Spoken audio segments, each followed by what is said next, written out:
కావేరి విజయనగరంలో ఉండేది. తనకి పొలవన్న పేరు మీద రాళ్లతో నిండిన కాస్త భూమి ఉండేది. పాపం తను పంట పండించాలని రాత్రనక పగలనక కష్టపడేది. ఆమె భర్త బ్రిడ్జ్. అతను సోమరిపోతులకే రాజని చెప్పొచ్చు.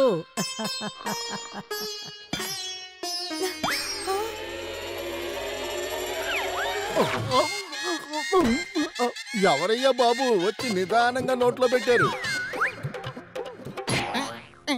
నిద్రలో గుర్రం తోలింది చాలు. వచ్చి నాకు ఈ పనుల్లో సాయం చేయొచ్చు కదండి. చేద్దాంలే నిదానంగా. కావేరికి అదృష్టవశాత్తు మామిడి పండు దొరికింది. కాని తన కష్టానికి ఫలితం ఇంకా దక్కలేదు. ఒకరోజు కావేరి ఎప్పట్లాగే ఆ రోజు కూడా తన పొలంలో పనిచేస్తూ ఉంది. అప్పుడు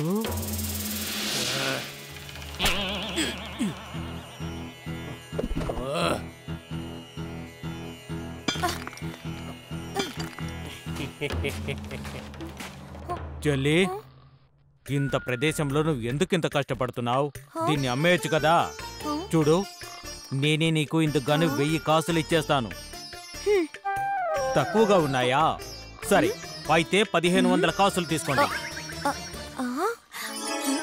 ఖచ్చితంగా ఏదో ఒక విషయం ఉంది. లేకపోతే ఈ పొలాన్ని ఎవరొచ్చుకుంటారు?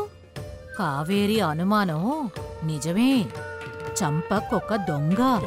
అతను కావేరి పొలం నుంచి గుడి వరకు సొరంగం తవ్వి నగలను దొంగిలించాలని చూశాడు. కావేరికి ఒక ఆలోచన తట్టింది. తనేమందంటే, అన్నయ్య, మాకీ పొలం చాలా ముఖ్యం. ఎందుకంటే పెద్దవాళ్ళ గుర్తుగా మాతో ఉంది. ఒక రహస్యమైన విషయం.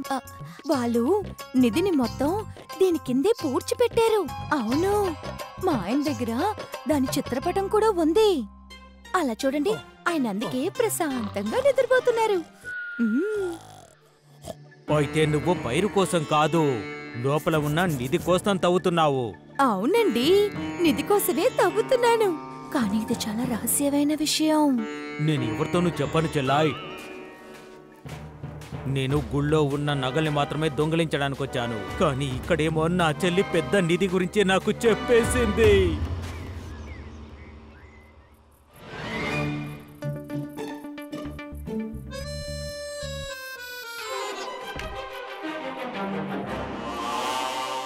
ఇప్పుడు నిధిని వెతుకుతాను.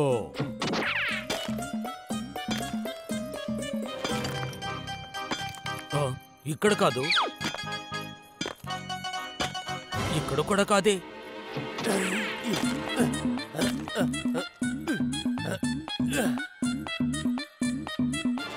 ఇక్కడ కూడా లేదు. మొత్తం భూమిని తవ్వేశాను, కానీ ఇక్కడేమీ లేదు. ఏ పనైతే కావేరి ఇన్నాళ్ళు చేయలేకపోయిందో తన తెలివితేటలతో ఆ దొంగచేత ఒక్క రాత్రిలో చేయించింది. ఇదెలా జరిగింది?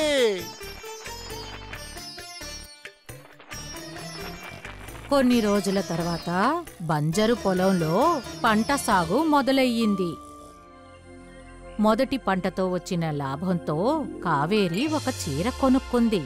ఆ తర్వాత జుంకాలు, ఇంకా బ్రిడ్జ్ కోసం ఒక మెత్తటి మంచం.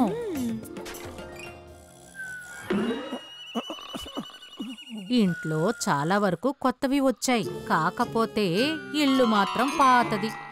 ఓహో, ఈ ఇల్లుని బాగు చెయ్యాలి. అర్రే, ఇలా నిద్రలో గొరక వదలడం మానేసి ఈ ఇంటి గురించి కాస్త ఆలోచించండి. ఈ ఇల్లు అక్కడ ఇక్కడ అని విరిగిపోతోంది. ఆలోచిస్తాను నిదానంగా.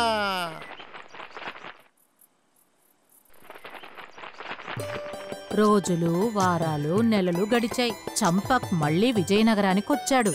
అతను కావేరిని కొత్త చీరలో ఇంకా నగలతో చూశాక పొలంలో దాచిపెట్టిన నిధి కావేరికి దొరికిందని అతను తప్పుగా ఊహించుకున్నాడు.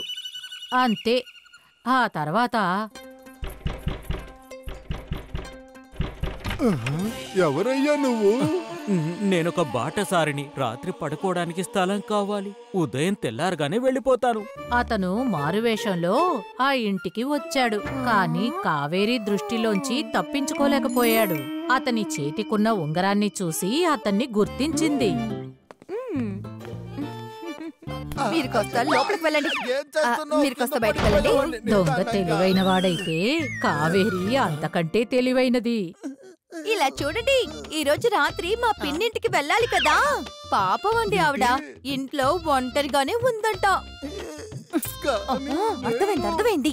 మీకు మీ డబ్బు మీద భయంగా ఉంది కదా, కానీ మీరెందుకు దిగులు పడకండి. నేను ఇంటి గోడ లోపల దాన్ని దాచిపెట్టాను. అది నాకు తప్ప ఇంకెవ్వరికీ దొరకదు. మీరు అస్సలు బాధపడకండి. పదండి, సమయాన్ని వృధా చేయకుండా బయలుదేరదాం.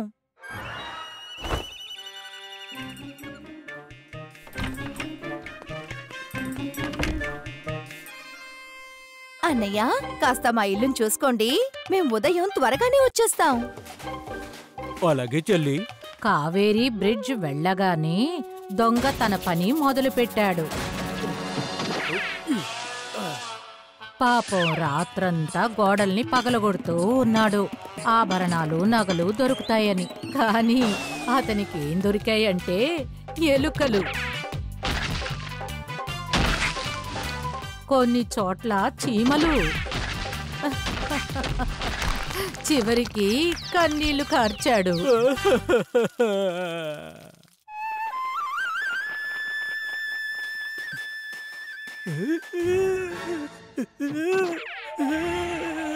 మన ఇల్లు, నా ఇంటిని పగలగొట్టేశారు. ఇక నేను ఎలా ప్రశాంతంగా ఉండడం? ఈ ఇల్లు ఆల్రెడీ శిథిలమైపోతుంది. ఏంటి? ఎన్ని రోజులని మనం ఇక్కడే ఉండేది? కొత్తిల్లు కట్టడానికి ఎలాగా మనం పడగొట్టి తీరాలి కదండి. అలాగా? అదని వెరకొట్టడానికి డబ్బు కూడా ఖర్చు అవుతుంది.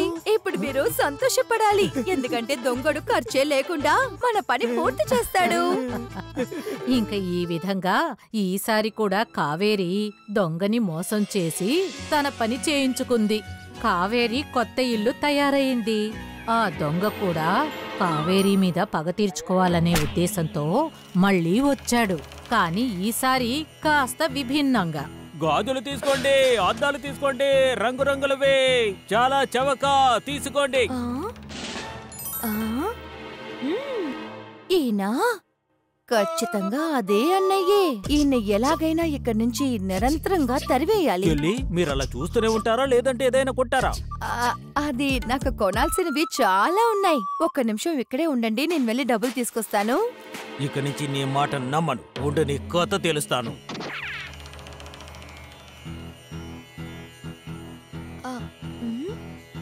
అరే, డబ్బులు నేను ఎక్కడ పెట్టాను? ఇక్కడే కదా పెట్టాను. ఇక్కడ కూడా లేదే.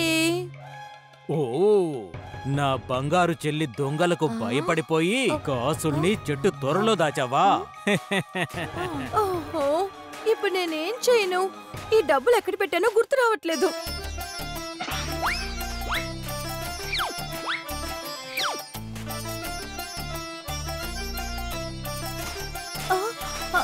అన్నయ్య, నేను డబ్బులు ఎక్కడో పెట్టేసి మర్చిపోయాను.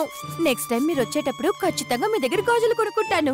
ఆ తర్వాత ఎందుకు చెల్లి? ఇదిగో, ఈ మొత్తం కొట్టుని నువ్వే తీసేసుకో.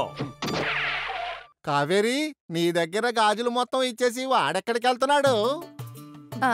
చెట్లలో డబ్బుని వెతకడానికి. వీడు ఆ దొంగోడేనండి. ఈసారి వేరే ఒక ఏర్పాటు చేశాను. వాడు అసలు తిరిగి రానే రాడు. వాడికి కూడా వయసైపోతుంది, కానీ చెట్టు అలాగే ఉంటుంది. అంటే ఆ దొంగకి డబ్బులు దొరికాయా అమ్మా? ఉంటే కదా దొరకడానికి. ఆ చెట్టు తొర్రలో చీమల పుట్ట ఉంది. ఇంకో దాంట్లో పాము, బాబాయ్, పాము, పాము.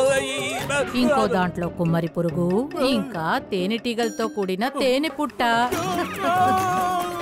కాపాడండి, కాపాడండి.